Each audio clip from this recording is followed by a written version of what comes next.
Bonjour sur ma chaîne, où nous explorons l'histoire vibrante de l'Afrique et du monde, plongeant au cœur des récits qui ont façonné l'humanité. Aujourd'hui, nous vous emmenons à Madagascar, dans un voyage immersif où les vents de l'océan Indien portent la poésie des âmes en révolte, où les tambours ancestraux malgaches battent au rythme des cœurs unis. Ce récit, tissé avec soin, vous entraînera à travers 5 styles uniques du lyrisme onirique qui caresse l'âme à la chronique brute qui frappe comme un éclat de vérité, en passant par l'intime confessionnel, la méditation cosmique et un hymne prophétique qui rallume l'espoir. Chaque section est une porte ouverte sur l'âme collective, magnifiée par des visuels saisissants, des plans aériens d'Antananarivo baignés de poussière rouge, des archives granuleuses de 2009, des portraits flous de visages anonymes illuminés par des torchers, et des superpositions de baobabs centenaires, symboles éternels de résilience. La musique, portée par la valia, harpe malgache, s'enflamme en rythme rebelle de tsapiki, vibrant comme un cri de liberté. Si ce voyage vous appelle, abonnez-vous à la chaîne et activez la cloche de notification pour ne manquer aucune de nos prochaines histoires, où chaque vidéo est une flamme allumée pour éclairer le passé et inspirer l'avenir. Restez avec nous jusqu'au bout, car cette histoire n'est pas seulement celle de Madagascar, elle est aussi la vôtre. Quand j'ai découvert ces récits de courage, où des soldats posent leurs armes pour rejoindre un peuple en quête de justice, j'ai senti une étincelle. Et si nous, dans nos propres vies, pouvions aussi franchir les barrières qui nous divisent? Cette vidéo est une invitation à réfléchir, à vibrer, à rêver avec nous.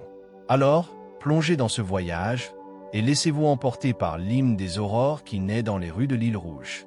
Que allez-vous découvrir en vous-même avant la fin, dans l'aube rouge d'Antananarivo, où les baobabs dressent leurs bras noueux comme des gardiens oubliés? Un murmure s'élève, fragile comme une toile d'araignée tendue entre deux mondes. Ce n'est pas le hurlement d'une tempête, ni le fracas des vagues contre les récifs de corail, mais le pas feutré d'un peuple qui se souvient de sa propre voix. Le 11 octobre 2025, sous un ciel chargé de promesses brisées, où les nuages semblent porter le poids des espoirs trahis, des soldats, ces fils de la terre rouge, forgés dans le fer des casernes, nourris du lait des rizières, posent leurs armes au sol. Le métal claque contre la poussière, un écho qui résonne comme un tambour ancestral dans les vallées de l'Imerina. Ils ne fuient pas, non. Ils ne trahissent pas, ils rejoignent. Comme des rivières affluentes, sinueuses et indomptables, qui se jettent dans l'océan immense, leurs bottes lourdes trouvent un rythme nouveau, calé sur les battements des cœurs affamés de justice. Leurs uniformes verts, raidis par la discipline, se teintent du blanc des foulards agités par les manifestants, des foulards tissés par des mains calleuses, trempés de sueur et de rêve. Madagascar, île continent où les ébus sacrés foulent les terres sacrées, où les reines exilées murmurent encore dans les vents du sud, tremble à nouveau. Ce n'est pas une révolte, pas un cri jeté dans le vide. C'est un réveil, un frisson qui parcourt l'échine de la terre, un battement d'ailes de lémurien dans la forêt d'Ankarana. Dans ce mélange de vert et de blanc, dans ce tissage d'âmes autrefois divisées, l'île respire enfin. Les baobabs, ces géants aux racines plantées dans les mémoires, semblent incliner leurs branches, comme pour saluer ce moment où les barrières s'effacent. Les soldats, hier, encore gardiens d'un ordre de fer, deviennent des frères, des fils, des pères. Leurs visages, burinés par le soleil et les ordres, s'adoucissent dans la lumière de l'aube. Les manifestants, ces ombres sans nom, ces tisserands, ces pêcheurs, ces mères aux pieds nus, lèvent les yeux vers eux, non pas avec méfiance, mais avec une reconnaissance muette. Ensemble, ils forment une tapisserie vivante, où chaque fil, chaque vie raconte une histoire de courage, de doute, de retour aux racines. Madagascar, île des ancêtres, île des cyclones qui lavent les blessures, devient un miroir où se reflète l'humanité entière, fragile, divisée, mais capable de s'unir sous un ciel qui ne pardonne pas l'oubli. Et dans ce frémissement, dans ce murmure qui monte comme une prière, on entend les voix des anciens. Les reines Ranavalona, qui défient les empires avec des lances et des mots, murmurent dans le vent. Les paysans de 1947, tombés sous les balles coloniales, prêtent leurs ombres aux vivants. Les lémuriens, gardiens des forêts d'ébène, observent en silence, leurs yeux dorés scintillants comme des étoiles tombées sur la terre. Ce jour-là, le 11 octobre, l'île ne se contente pas de marcher, elle rêve. Elle rêve d'un temps où les fusils ne dictent plus la cadence, où les mains, qu'elles tiennent une arme ou un drapeau, se tendent pour se toucher. Imaginez Razo, une jeune tisserande de Toamasina, dont les doigts agiles dansent sur les fils de soie comme ses ancêtres dansaient sous la lune. Sa grand-mère, une femme aux yeux creusés par les récits, lui contait jadis l'histoire de 1947, quand des paysans malgaches, armés de lances et de courage, défièrent les fusils des colons français. Le sang coulait, disait-elle, mais les racines restaient. Ce 11 octobre 2025, Razo marche en tête de la foule, un foulard blanc noué autour du cou, symbole de paix trompée de sueur. Ses pas résonnent sur la terre rouge, et ses yeux, farouches, croisent ceux d'un soldat. Il est jeune, presque un enfant, son visage crispé par l'ordre qu'il refuse d'exécuter. Dans un instant suspendu, il lâche son fusil, qui tombe comme une offrande dans la poussière. « Ma sœur, murmure-t-il, nos sangs ont les mêmes racines. » Razo, d'un geste instinctif, lui tend la main. Ensemble, ils forment une chaîne humaine, un rempart vivant contre les gaz lacrymogènes qui menacent les enfants tapis dans l'ombre. Cette union, fragile comme un fil de soie, sauve des vies. Elle rappelle que le plus fin des liens peut relier des mondes divisés, que l'acte le plus simple, une main tendue, un regard partagé peut fissurer les murailles de la peur. Razo, en ce moment, n'est plus seulement une tisserande, elle est une passeuse, une gardienne de l'espoir, une héritière des reines qui refusaient de plier. Et vous, quand avez-vous senti les ombres de vos ancêtres frôler votre nuque, vous guidant vers un inconnu chargé de sens? Dans le silence de votre propre réveil, quel murmure, quel battement de cœur vous appelle à franchir la barrière entre eux et nous? Laissez ces questions flotter, légères comme des feuilles de ravinala portées par le vent de l'océan. Ce soir, dans l'intimité de votre âme, qui répondrez-vous? Et si votre pas, comme celui de Razo, pouvait tisser un fil entre deux mondes, où mènerait-il? Retour en arrière. 2009, Madagascar brûle sous une crise qui déchire ses entrailles. Marc Ravalomanana, président élu depuis 2002, fait face à un adversaire inattendu. Andry Rajoelina, jeune maire d'Antananarivo, porté par une vague populaire. Les rues de la capitale s'embrassent. Des dizaines de milliers de manifestants paysans aux mains calleuses, étudiants aux yeux brillants, mères portant leurs enfants affluent vers le palais présidentiel, leur voix réclamant la fin de la corruption endémique, des pénuries de riz, des famines qui creusent les ventes. Les pancartes brandies dans la poussière rouge crient « Justice »,« Pain »,« Liberté ». Le 16 mars 2009, l'ordre tombe, brutal, sans appel, tiré sur la foule. Mais une faction de l'armée, les grenadiers du Cap Sat, corps d'élite basé à Antananarivo, refuse. Leurs fusils restent muets. Au lieu de charger, ils brisent les rangs. En 72 heures, ils rejoignent les manifestants, renversant le régime dans un tourbillon de chaos. Bilan, 90 morts, des milliers de blessés, des familles brisées. Rajoelina prend le pouvoir, un trône fragile bâti sur des cendres encore chaudes. Avance rapide. 2025, le 11 octobre, l'histoire bégaie. Andry Rajoelina, désormais président réélu, fait face à une nouvelle tempête. Les opposants dénoncent des fraudes électorales, des urnes truquées, des voix volées.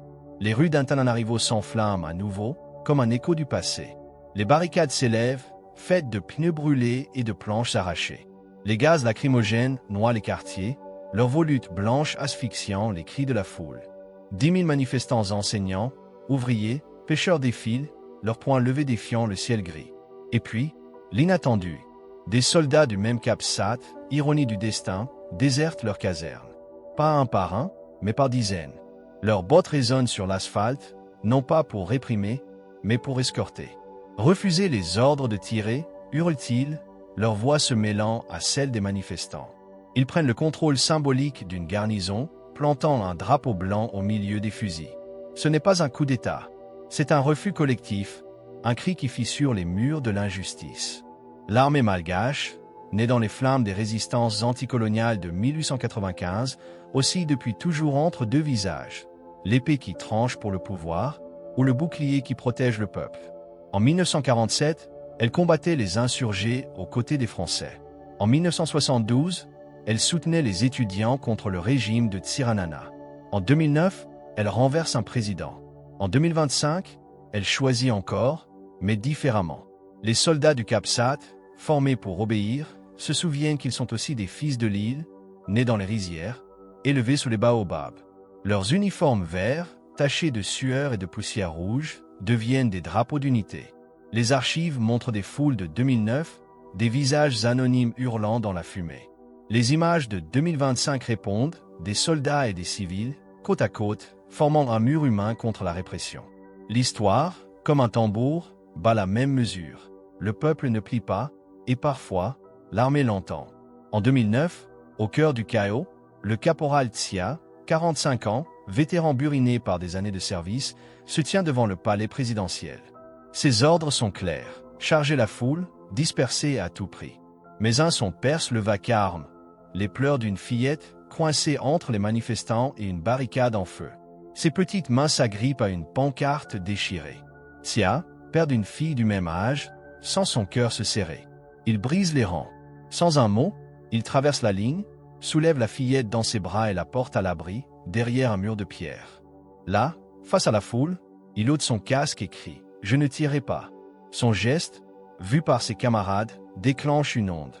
10 autres soldats le suivent, leurs armes baissées. « J'ai juré de protéger la nation. Pas un homme », confiera-t-il plus tard à un journaliste, les yeux rivés au sol.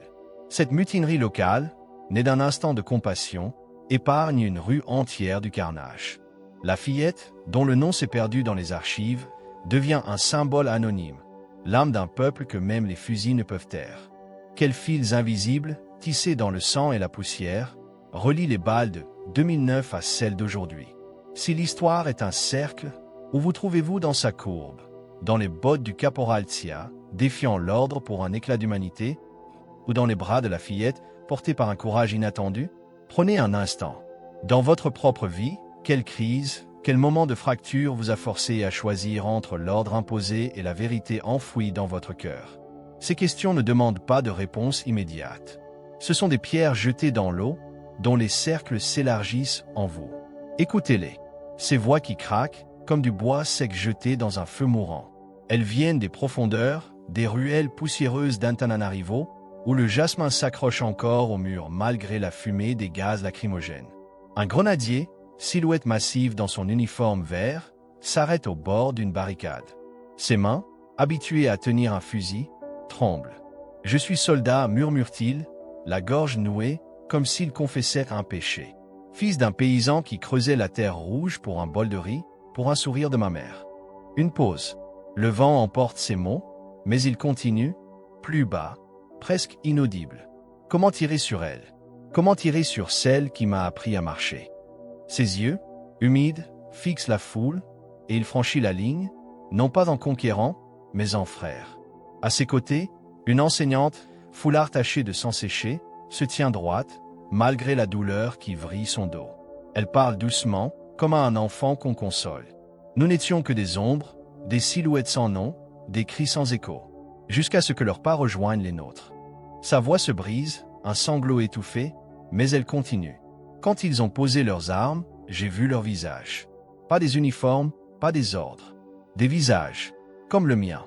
Dans ces rues où l'odeur sucrée du jasmin lutte contre l'amertume de la poudre, leur confession tisse un tapis humain, un patchwork d'âmes qui se reconnaissent. Les soldats ne trahissent pas. Ils se souviennent. Ils se souviennent des villages rasés par les cyclones, où les toits de tôle s'envolaient comme des oiseaux blessés. Ils se souviennent des enfants au ventre gonflé par la faim, des promesses de politiciens qui s'effritent comme la terre sèche. Ce ralliement, ce 11 octobre 2025, n'est pas une désertion.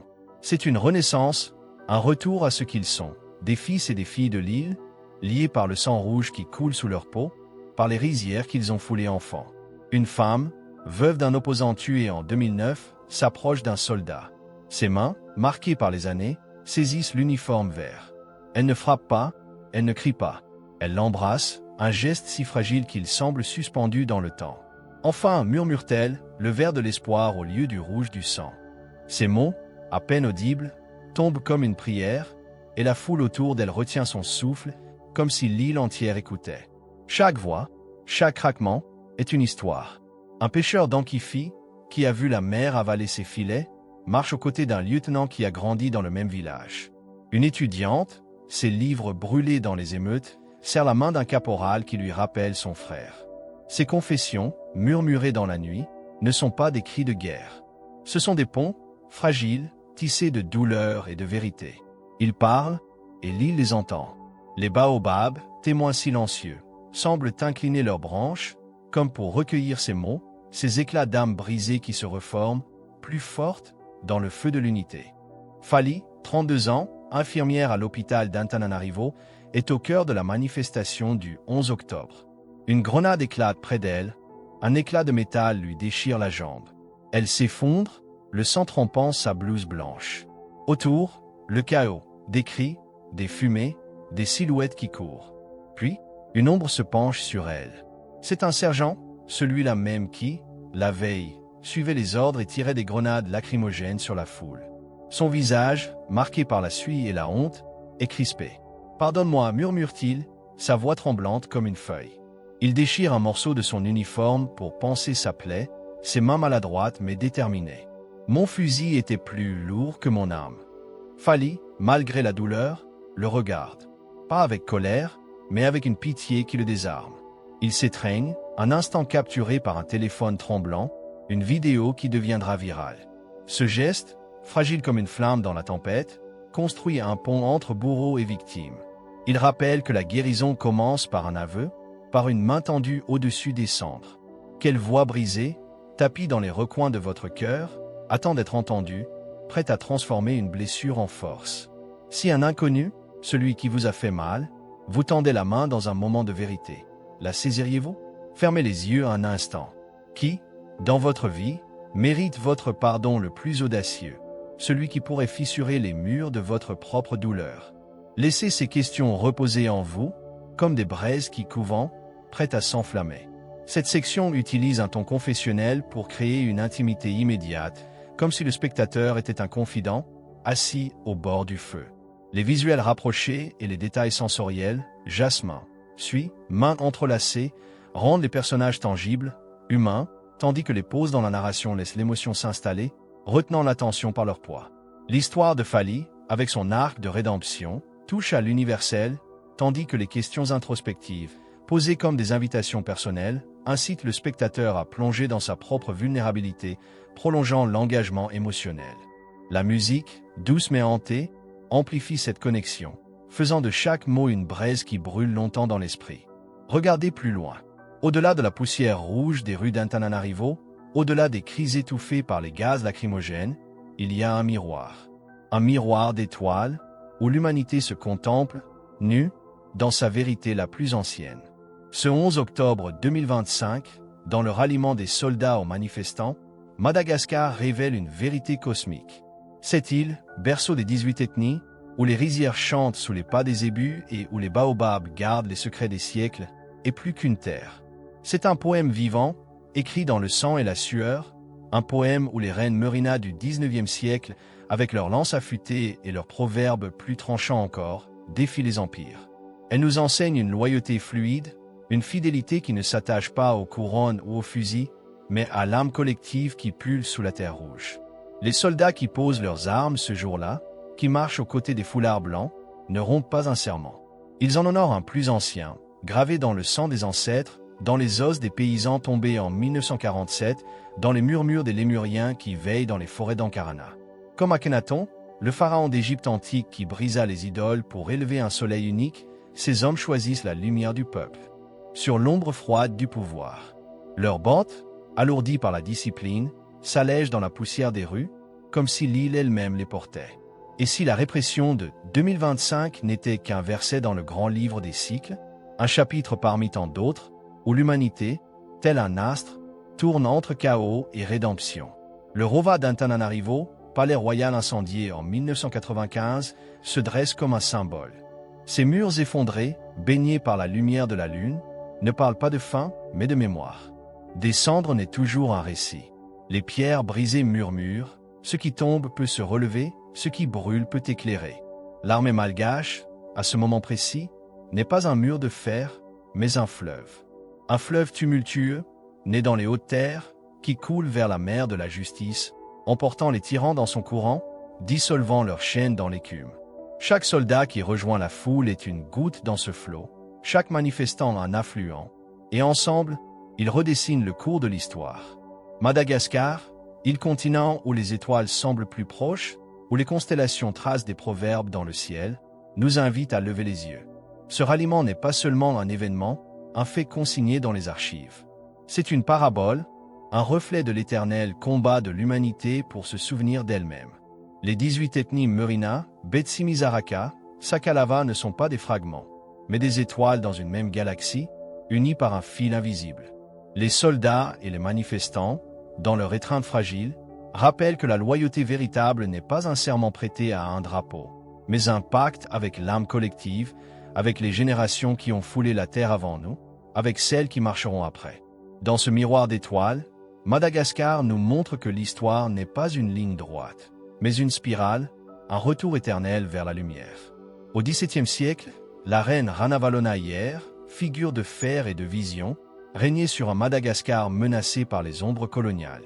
Sa couronne était lourde, son trône entouré de traîtres. Un général, autrefois fidèle, se dressa contre elle, non pour le pouvoir, mais par amour du peuple affamé par les guerres. Condamné à mort, il se tient devant elle, tête haute. La couronne est lourde, mais le cœur plus encore, dit-il, ces mots résonnant comme un défi. Ranavalona, dans un éclat de sagesse, l'épargne. Leur alliance, scellée non par la peur mais par une fidélité transcendante, forgea un royaume uni. Les falaises d'Ambuimanga, site sacré où les rochers semblent murmurer, portent encore cette histoire. Chaque pierre, chaque fissure, raconte une vérité. La loyauté au peuple est un feu qui ne s'éteint pas, même sous les cendres du temps. Dans le miroir des étoiles, quelle loyauté cosmique guide vos pas, celle des pouvoirs éphémères, qui s'effritent comme des châteaux de sable, ou celle des cycles éternels, qui dansent comme des constellations. Si votre vie était un monument en ruine, quelle renaissance y inscririez-vous? Quelle vérité feriez-vous surgir des cendres? Laissez ces interrogations flotter en vous, comme des étoiles filantes traversant votre ciel intérieur. Elles ne demandent pas de réponse immédiate, mais une contemplation, un chemin vers votre propre empire, celui que vous bâtissez dans le silence de votre âme. Cette section utilise une méditation cosmique pour élever le spectateur au-delà du conflit immédiat, le connectant à une perspective intemporelle. Les images abstraites et les métaphores, miroirs d'étoiles, fleuves, spirales, créent une sensation d'immensité, tandis que la voix éthérée et les échos musicaux captivent par leur mystère. L'histoire de Ranavalona ancre le récit dans une profondeur historique, rendant l'universel accessible. Les questions, posées comme des invitations philosophiques, incitent à une réflexion introspective, retenant l'attention par leur appel à l'âme.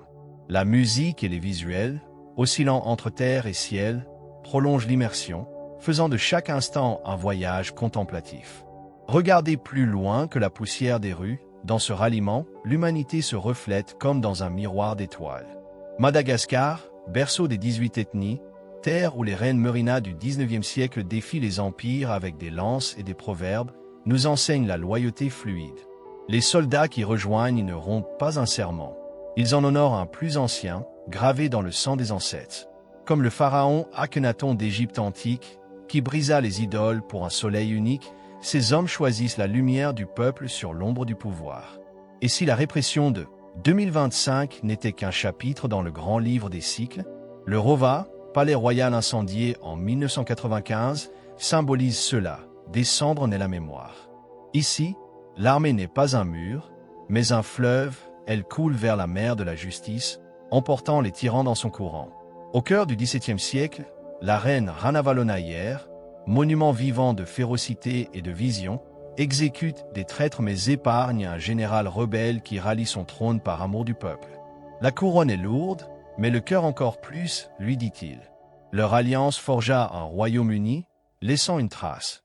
Les falaises de l'Ambuimanga, site sacré, où les rochers murmurent encore de fidélité transcendante. Dans le miroir des étoiles, quelle loyauté cosmique guide vos choix, celle du pouvoir éphémère ou celle des cycles éternels? Si votre vie était un monument en ruine, quelle renaissance y inscririez-vous?